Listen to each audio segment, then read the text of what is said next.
Hi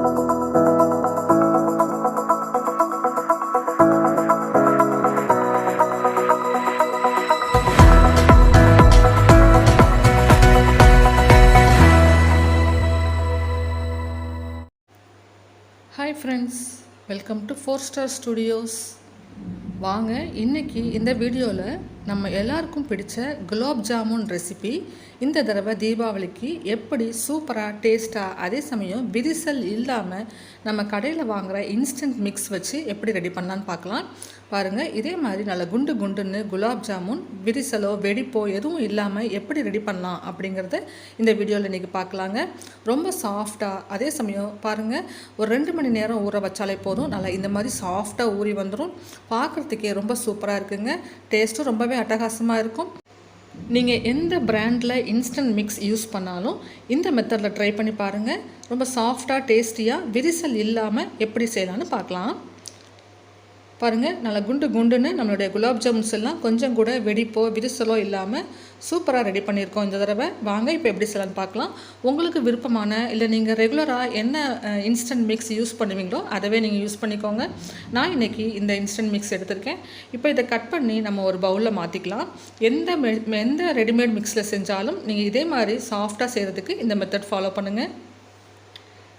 இப்போ நம்ம இந்த மாவை பிரித்து ஒரு பவுலில் சேர்த்துக்கலாம். நம்ம மாவு ரெடி பண்ணுற பவுல் வந்து ரொம்ப பரவலாக அகலமாக இல்லாமல் பார்த்துக்கோங்க.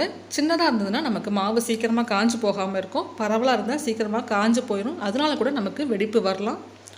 இப்போ இதில் வந்து ஒரு 2 டீஸ்பூன் நெய் சேர்த்துக்கோங்க. வாசனையாகவும் இருக்கும், அதே சமயம் நல்லா டேஸ்டியாகவும் இருக்கும். இப்போது நல்லா பூ மாதிரி பிசையணுங்க. இந்த மாவை நம்ம சப்பாத்தி மாவு மாதிரி நல்லா உள்ளங்கையில் படுற மாதிரி அழுத்தி தேய்ச்சிடக்கூடாது. நல்லா இந்த 4 விரலால் மட்டும் 5 விரலால் மட்டும் முன்னாடி இருக்கிற அந்த விரல்களால் மட்டும் யூஸ் பண்ணி நீங்கள் மாவு பிசையணும். கொஞ்சம் கொஞ்சமாக தண்ணி தெளிச்சுக்கோங்க. தண்ணி அதிகமாக போயிட்டால் மாவு ரொம்ப லூஸ் ஆயிரும். ரொம்ப லூஸ் ஆயிடுச்சுன்னா பாருங்கள், நடுவோட உள்ளங்கையிலலாம் படாமல் நீங்கள் மாவு பிசையணும். அப்போ தான் நம்ம ரொம்ப அழுத்தாமல் பிசைவோம். உள்ளங்கையில் படுற மாதிரி நீங்கள் மாவு பிசைஞ்சிங்கன்னா நம்ம சப்பாத்தி மாவு மாதிரி ஆக்கிடுவோம். அந்த மாதிரி போயிடுச்சுன்னா நமக்கு ஹார்டாக போயிடும். அப்புறம் தண்ணியோடைய அளவு கொஞ்சம் கொஞ்சமாக தெளித்து தேவையான அளவுக்கு நல்லா சாஃப்டாக பிசைஞ்சுக்கோங்க. தண்ணி ரொம்ப அதிகமாகிடுச்சுன்னா நமக்கு எண்ணெயில் போட்டோடனே குலாப் ஜாமுன்ஸ் வந்து கரைஞ்சி போயிடும். அதனால் தேவையான அளவுக்கு கொஞ்சம் கொஞ்சமாக தண்ணி சேர்த்துக்கோங்க. சேர்த்து நல்லா சாஃப்டாக பிசைஞ்சிட்டு கடைசியாக ஒரு டீஸ்பூன் அளவுக்கு நெய் சேர்த்து நல்லா மேலே இந்த மாதிரி அப்ளை பண்ணி விட்டுட்டிங்கன்னா நமக்கு காஞ்சு போகாமல் வெடிப்பு வராமல் விரிசல் விடாமல் இருக்கும். இப்போ பாருங்கள், நல்லா சாஃப்டாக சூப்பராக நம்மளுடைய மாவு ரெடி பண்ணியாச்சு. இந்த மாவு வந்து சின்ன பவுலில் பிசைஞ்சுக்கோங்க. மேலே லேசாக நெய் அப்ளை பண்ணி வச்சிட்டிங்கன்னா உங்களுக்கு வெடிப்பு விழுகாது, விரிசல் வராது. ஏன்னா மாவு நம்ம காஞ்சு போகாமல் வச்சுருக்கோம். இப்போ இது காஞ்சு போயிடாமல் இருக்கிறதுக்கு இதை ஒரு மூடி போட்டு மூடி ஒரு 10 நிமிஷம் வச்சுருங்க. அந்த கேப்பில் நம்ம வந்து சக்கரை பாகு ரெடி பண்ணிக்கலாம். இந்த கப்பில் 2 கப் அளவுக்கு சக்கரை சேர்த்துருக்கேன். 400 கிராம் அளவுக்கு சக்கரை யூஸ் பண்ணியிருக்கோங்க இன்றைக்கி. இந்த 2 கப்பு சர்க்கரைக்கு அதே அளவுக்கு 2 கப்பு தண்ணி சேர்த்துக்கோங்க. சர்க்கரையும் தண்ணியும் ஈக்குவல் அளவில் இருக்கணும். இப்போ இது 2ஐயும் சேர்த்துட்டு இதுக்கப்புறமா ஸ்டவ்வை ஆன் பண்ணி நம்ம இதை கொதிக்க வச்சுக்கலாம். சக்கரை நல்லா கரைஞ்சி கொதி வரணும். வாசனைக்காக ஒரு 3 ஏலக்காயை 1-2 நச்சுட்டு வச்சுருக்கேன். அதை இப்போ இதில் சேர்த்துக்கலாம். சேர்த்து நல்லா மிக்ஸ் பண்ணி விடுங்க. சக்கரை நல்லா கொதி வந்த பிறகு நீங்கள் ஒரு 5 நிமிஷம் 4லேருந்து 5 நிமிஷம் மட்டும் கணக்கு வச்சுக்கோங்க. மீடியம் ஃப்ளேமில் வச்சு ஒரு 4 to 5 நிமிஷம் கொதிக்க வச்சதுக்கப்புறம் நீங்கள் பாகை தொட்டு பார்த்தீங்கன்னா உங்களுக்கு லேசான பிசுபிசுப்பு தன்மை இருக்கும். இந்த ஸ்டேஜில் ஆஃப் பண்ணிடலாம். பாகு இந்த பிசுபிசுப்பு தன்மைக்கு முன்னாடி தண்ணியாக இருந்ததுன்னா நம்மளுடைய குலாப் ஜாமுன்ஸ் கரைஞ்சி போயிடும். இதை விட பாகு ஜாஸ்தி ஆயிடுச்சுன்னா நமக்கு குலாப் ஜாமுன் வந்து பாகை வந்து உறிஞ்சிக்காது. அதாவது அரை கம்பி பதம் 1 கம்பி பதம்லாம் வந்துடக்கூடாது. பிசுபிசுப்பு தன்மை வந்தால் போதும். பாகை ஆஃப் பண்ணி வச்சுடுங்க. அது ஒரு பக்கம் இருக்கட்டும். இப்போ நம்மளுடைய மாவு பாருங்கள் நல்லா சாஃப்டாக ரெடியாக இருக்குது. ரொம்ப நேரம் இதை பிசைஞ்சு ஊற வைக்கணும்னு அவசியம் இல்லை. ஒரு 10 நிமிஷத்துலேயே நம்ம டக்குன்னு செஞ்சிடலாம்.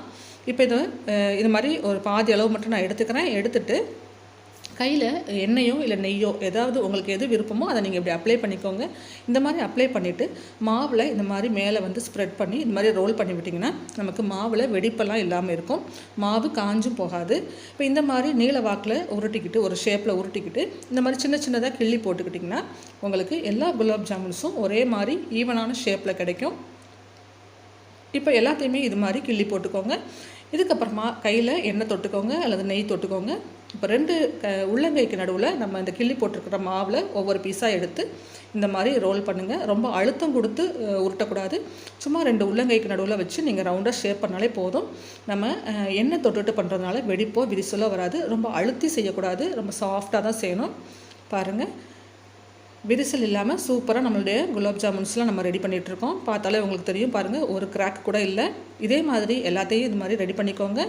எல்லா மாவையும் நான் பேலன்ஸ் வச்சுருந்த மாவு எல்லாத்தையுமே இது மாதிரி உருட்டி ரெடி பண்ணிவிட்டேன். இதுக்கப்புறமா எண்ணெயை காய வச்சு நம்ம பொரிச்சிக்கலாம். எண்ணெயுடைய சூடு ரொம்ப கம்மியாக இருந்தால் மாவு போட்ட பிறகு பிரிஞ்சு போயிடும்.